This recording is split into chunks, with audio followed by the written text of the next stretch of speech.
po na yung mga petisyon na hinain ni VP Sara kasama ni Atty. Torion laban dito sa impeachment articles na nagiging basihan sa paglilitis ngayon sa Senado ay dinismiss na ng Korte Suprema. Siyempre, yung mga taga House of Horror, yung mga congressman, tuwan-tuwa na parang silang nanalo na, no? Well, yung mga petition pong yan ay na-dismiss on the ground of mootness. Ibig sabihin, wala pong dismissal based on the merits. Yung mga argumento na sinumite ni VP Sara, yung itong impeachment complaint na naging basihan para litisin siya ngayon ay labag pa rin dun sa 1-year ban na nagbabawal ng multiple filing of impeachment complaints within 1-year period, na yung pamamaraan ng pagsulong ng investigasyon ay mali dahil ang nangyari po dito ay nagkaroon ng mini trial at saka yung mga impeachment complaint ay walang mga facts na naging basihan, no? At naging haka-haka lang ang mga naging basihan nila, no? Lahat po yan ay hindi na nadesisyonan ng Korte Suprema dahil ang sabi nga po ng Korte Suprema, moot and academic. So, moot and academic kasi po ito ay dinidinig na ng Senado. Hindi po ibig sabihin na walang basihan, no? Yung mga petition, kung hindi, hinihir na yan ng Senado, at dahil ang Senado ang sole impeachment court pagdating sa impeachment, hayaan na ng Korte Suprema ang Senado magpatuloy sa mga paghihiring na yan. Pero yung mga legal issues na linabas ni VP Sara, po pwede naman pong ilabas yan dun mismo sa impeachment court muli, no? Kasi ang impeachment court na rin ang magdedesisyon kung talagang meron nga ba silang jurisdiction, no? So ang tawag po dyan talagang yung karapatan ng tribunal to rule on its own jurisdiction, dahil talaga naman kung ang petisyon ay labag dahil ito'y hinain na labag dun sa 1-year bar rule, talagang mawawalan din ang jurisdiction ng Senado. So para sa Senado na po yan madesisyonan. So para doon sa mga kongresista na tuwan-tuwa na talagang tuloy-tuloy na raw ang impeachment, well, unang-una, wala pong decision on the merits. So hindi kayo po pwede magyabang na nanalo kayo on the merits. Ang sinasabi lang ng Korte Suprema, na tutuloy na ang hearing ng Senado, nakasaad naman sa saligang batas talaga that the Senate shall be the sole judge of all impeachment complaints, at kinakailangan lahat ng issue ngayon, dahil nagtutuloy na ang Senado as an impeachment court, dapat dalhin na dyan sa Senado. So po pwede pa pong maresolba ng Senado yung mga legal na issues na inilabas ni VP Sara at ni Atty. Torion sa Supreme Court sa mga petisyon na na-dismiss na. So hindi po yan pagkatalo kay VP Sara, kundi kinakailangan ilabas lang itong mga issues muling ito sa Senado mismo. At syempre, ang katotohanan, talagang halong politika at saka batas na ang iiral pagresolba ng ganyang mga puntos, no, laban sa impeachment. Pero sa tingin ko, sa nakikita naman nating takbo ng proseso, mahihiya naman ang kahit sinong senador na bumoto para patanggal si VP Sara matapos ang 32 million na walang malinaw na ebidensya so far after 13 days na meron siyang kahit anong krimen o pagkakamaling ginawa, o di naman kaya kahit anong bagay-bagay na magpapatunay na siya ay naging taksil sa tiwala na ibinigay sa kanya ng 32 million ng mga butante. Isang record na hindi pa po nauulit sa kasaysayan. Alam nyo, habang nandyan ang kasagsagan ng impeachment, itong Okta Research naglabas na naman ng survey na nagpapakita na malayo pa rin ang agwat ni Leni Robredo, bagamat sabi ng Okta, nabawasan ng kanyang agwat. Doon po sa naunang survey ng Pulse Asia, 20 points ahead si VP Sara. Pero dito sa Okta, kung di ako nagkakamali, more or less 10 points lang ang agwat ni Inday Sara. Alam niyo po ako, hindi naman nila matatanggal yan na meron tayong personal preferences kung sino talagang dapat pagkatiwalaan ng pagdating sa survey. Hindi ko po pinagkakatiwalaan ng Okta kasi mga bagito yan.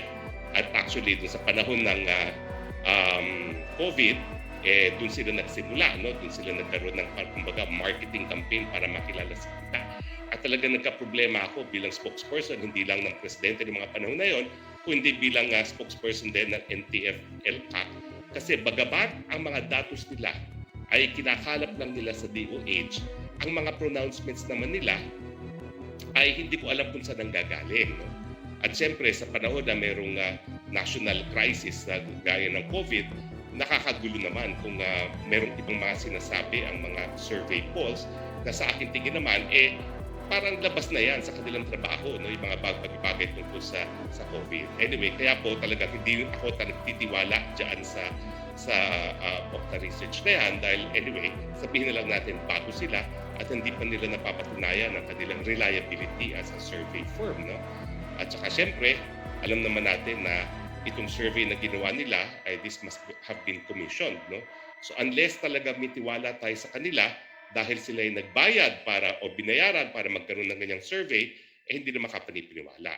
Pero whether or not they are biased, ang reality is matapos ang 13 days of impeachment, number 1 pa rin si VP Sara sa survey kung sino ang mananalo bilang eleksyon.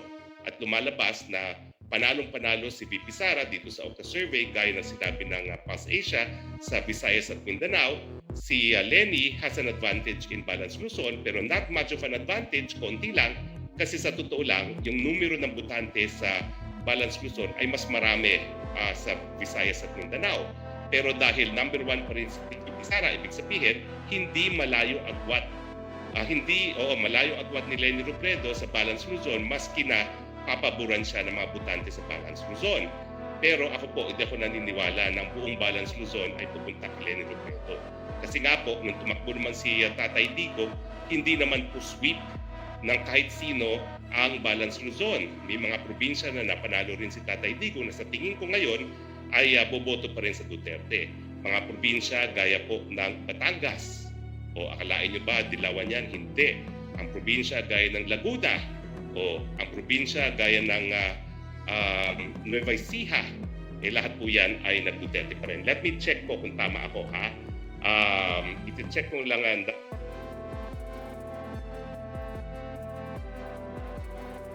kung talagang yung mga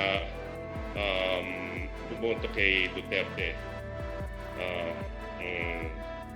Ito po, ha? Iti-check ko lang po, yung datos. Ibig sabihin, hindi po dapat tumambak si Leni kay VP Sara even in Balance Luzon. Ito yung mga probinsyang na panalunan ni Tatay Digong sa Balance Luzon na sa tingin ko mananalo rin si Inday Sara Duterte. Bataan, Bulacan, yan po, napakadaming botante. Pampanga, Batangas, Cavite, Laguna, Rizal at Ilocos Norte. Now, hindi ko po alam kung si VP Sara ay mananalo pa rin sa Ilocos Norte, pero ang may hawak po sa lokal na politics dyan sa Ilocos ay hindi naman po ang mga Marcos Jr. kundi si Amy Marcos. So hindi po natin mazi-zero si VP Sara sa Ilocos Norte, no? Pero kung mapapansin niyo po, itong Southern Tagalog, Batangas, Cavite, Laguna, yan po talaga ang bulto ng boto sa Balance Luzon. At samahan mo pa ng Pampanga at Rizal at saka Bulacan, talagang makikita nyo na posible talaga na mas mananalo pa si VP Sara kaysa kay Leni Robredo sa Balance Luzon kasi yung pinakamaraming populasyon ng mga probinsya sa Balance Luzon ay pinalanunan din ni Tatay Digong. Sa Metro Manila, siyempre po, nanalo pa rin si Tatay Digong bagamat hindi naman tambak na inaasahan natin na mananalo rin si Inday Sara Duterte. O nga pala ho, noong 2016, yung Pangasinan na dati-dati number 1 province sa number of votes, ngayon naunahan na sila ng Cebu, ay pumunta kay Grace po. Ngayon po, inaasahan ko naman ang Pangasinan, baka mapunta rin niya kay VP Sara kasi kaya naman nanalo si Grace po sa Pangasinan dahil si Fernando po ay taga Pangasinan. I stand corrected, hindi pala nanalo si VP Sara sa Nueva Ecija. Si Tatay Digong sa Nueva Ecija. Ang pinalanunan muli ni Tatay Digong noong 2016 na inaasahan natin mananalo muli si Sara Duterte ay Bataan, Bulacan, Pampanga, Batangas, Cavite, Laguna, Rizal, and Ilocos Norte. Yung mga pinalanunan ni Grace po, aside from Pangasinan and Nueva Ecija and Quezon ay maliliit. Aurora, Nueva Vizcaya, Ifugao, Mountain Province, Camarines Norte, Catanduanes, Sorsogon, Oriental Mindoro, Marinduque, Zambales, Ilocos Sur at La Union. Si Marojas nanalo sa Albay, Camarines Sur, Masbate, Palawan, Occidental Mindoro, Tarlac, and Batanes. Si Jojo Binay, Abra, Apayao, Benguet, Cagayan, Isabela, Calinac. Okay? So, yun, panalo pa rin si Duterte doon sa 8 probinsya sa Luzon, kasama rin mga pinakamadaming mga botante sa Cavite, Laguna, Batangas, Bulacan, Pampanga, and Rizal. So ibig sabihin, maski hindi ko pa naniniwalaan ang Opta Research, nagpapakita naman na sa kanilang survey, panalo pa rin si VP Sara, miski dinudumisan dito sa impeachment. At sa tingin ko, sa aktual na halalan, mas malaki pa maging agwat ni VP Sara kaysa dito sa sinasabi ng Opta Research na within striking distance na sila ni Robredo. Sa tingin ko talaga, yung pinagkakatiwalaan kong Pulse Asia, ang siya nagsasabi ng tamang datos na malamang